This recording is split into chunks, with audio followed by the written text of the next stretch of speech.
Ngayon makikita mo kahit gabi may naghahakot ng basura. Dati wala yan. Ano lang, basura lang.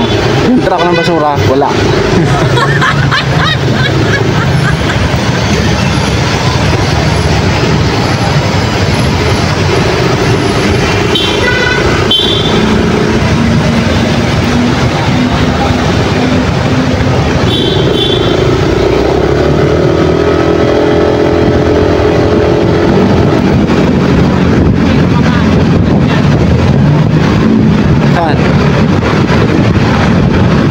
Kaya umanda na yung mga tambutso nila ngayon kasi ang daming inuuli ni Yorme.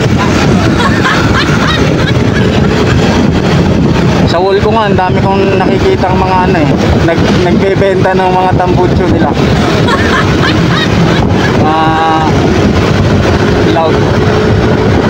Loud pipe. Whoop, butas.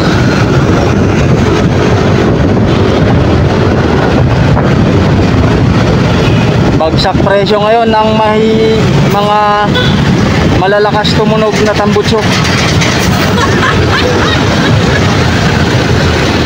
Bagsak presyo.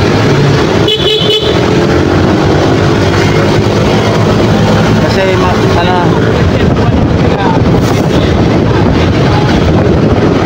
bagsak presyo dito sa Manila. Kasi nahuli na idol ni Yorme. Kanina bawat scroll ko ng Facebook ko lumalabas tambutso. Mura na lang.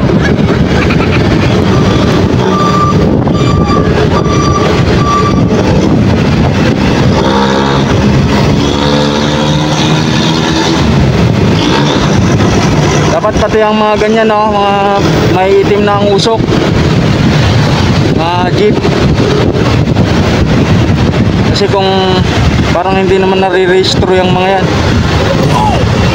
Kasi kung nare-registro talaga yan, bakit pumasa sa ano yan, smoke test?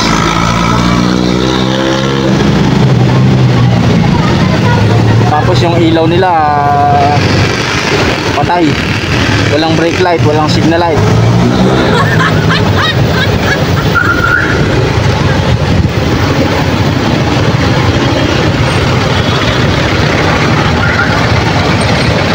Diba?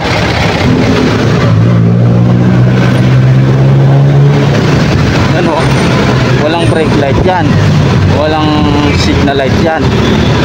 Tapos bigla-bigla na lang yung hihintog sa tapat mo. Tapos titingnan ka sa salamin. Tapos bubugahan ka ng usok na makapal.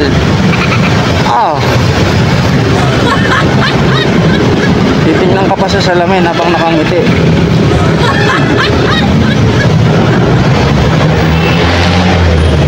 Dito may naghahakot na lagi ng basura. Dati puro basurahan to eh. Ito yung idol ko na jeep, oh, na bumubuga ng bumubuga ng baga. Kala ko usok lang na makapal eh, may baga pala na kasama.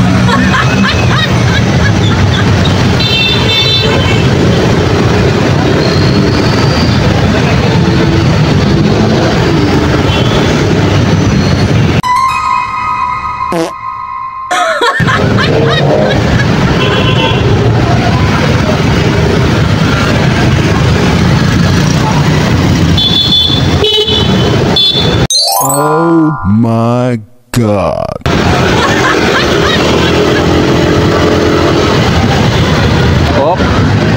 Lahat ng motorcycle, tuk-tuk at e-bike ay dapat lumiko sa Dagupan Street. Wala likuan sa Wanluna. Saan yung Dagupan, Mal? Alam mo yung Dagupan?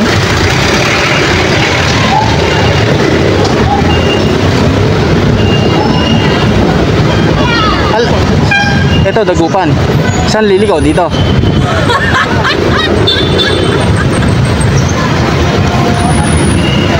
Diba? Wala na dito yung terminal ng e-bike, jeep. Diretso na. Lumuwag din sa wakas. Bawal na dumiretso doon, dito na lang. Ang pwede ron, yung jeep lang na papunta ron. Oo. Iikot lang, pero bawal na yung iba. Good job. Para hindi magsiksikan dyan.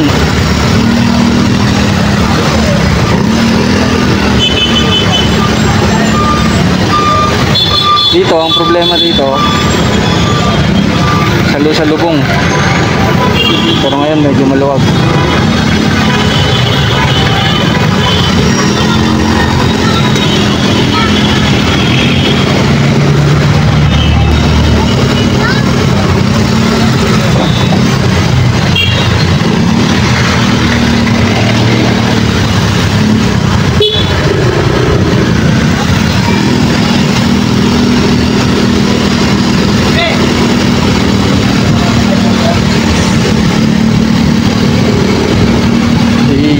RS napakaangas.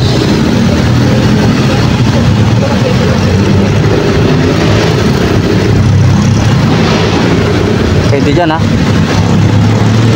Ayan, salubong mga paps. Salubong na naman sila.